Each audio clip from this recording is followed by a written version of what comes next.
vamos a hablar acerca de las causas y los orígenes del conflicto armado interno en Guatemala. Primero vamos a definir qué es el conflicto armado interno. El conflicto armado interno fue una confrontación violenta que se dio en nuestro país, ocurrida entre 1960 y 1996, con la culminación de la firma de los acuerdos de paz. Según la Comisión para el Esclarecimiento Histórico, sus orígenes son 5: económicos, políticos, ideológicos, religiosos y étnicos. Y lo vamos a dividir en dos grandes grupos. Primero, históricos, y luego los inmediatos. Para iniciar con los históricos, podemos mencionar la estructura agraria y la exclusión económica. En el país ha existido una distribución desigual de la riqueza y se ha tenido un limitado acceso a la educación. Hemos tenido un sistema latifundista que ha dejado en pocas manos todo el poder. La mayor parte de las riquezas, la mayor parte de la riqueza natural que tiene nuestro país ha quedado en pocas manos y han sido regularmente manos extranjeras, manos de criollos que vinieron a colonizar nuestro país. También la ausencia de una política social por parte del Estado ha sido una dinámica histórica que ha excluido totalmente a la población indígena de nuestro país. La pobreza también puede considerarse como un antecedente estructural histórico para el conflicto armado interno. La pobreza y la miseria en sí misma no producen revoluciones ni producen guerras, pero sí pueden potenciarlas. En el contexto también podemos encontrar que siempre se excluyó a nuestra población y siempre se defendió a los grandes intereses de personas que han querido tener el control de nuestro país a lo largo de toda la historia. El racismo, la subordinación y la exclusión indígena también han sido factores importantes que a lo largo de la historia han excluido a toda nuestra población.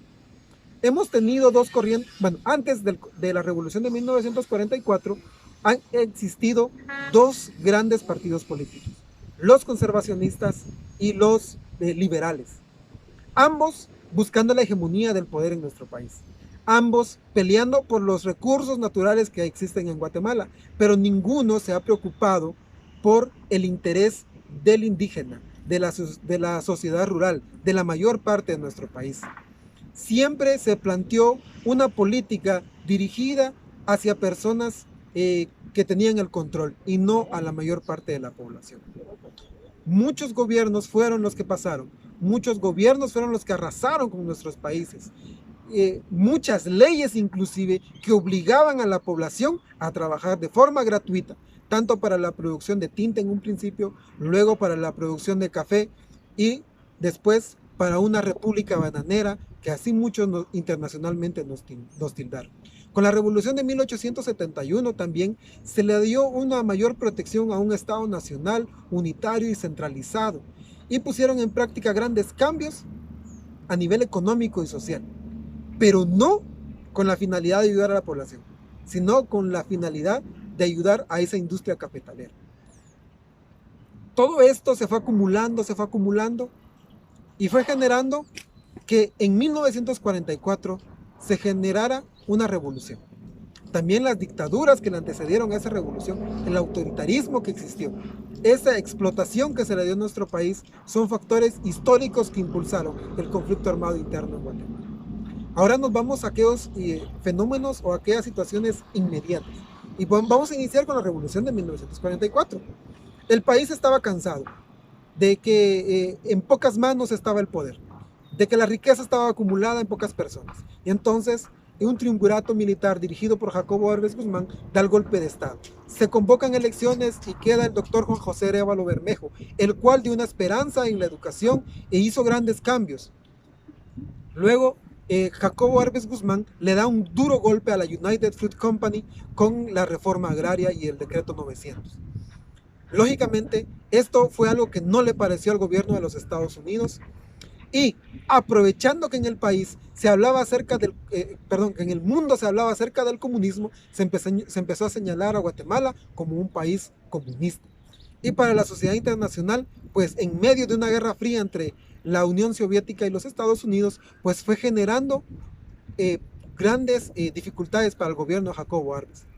Carlos Castillo Armas fue seleccionado para darle continuidad al gobierno por parte de los Estados Unidos y se le dio una persecución a todos aquellos que estaban relacionados con la revolución de 1944. Se derogaron todos esos cambios que ellos lograron hacer y Guatemala se vio regresando a aquellos tiempos latifundistas.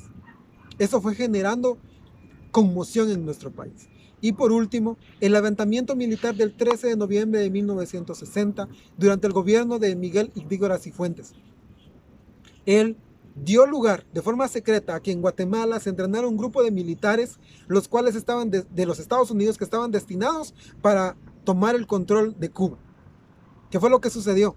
Hubo malos entendidos y hubo un movimiento militar en contra del presidente. A partir de entonces se empezaron a crear pequeños grupos paramilitares. A partir de entonces se empezó a vivir un momento de confusión en nuestro país. Y a partir de ese momento empezó el conflicto armado interno en Guatemala. Primero en Oriente, que fue detenido hasta cierto punto, se aprendieron lecciones, y luego se pasó a la franja transversal del norte, en donde se generaron grandes pérdidas humanas. Fueron un total de 200,000 muertes, 45,000 desaparecidos, 1,5 millones de desplazados.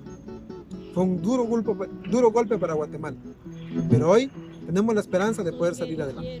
Gracias. Para vencer o para morir.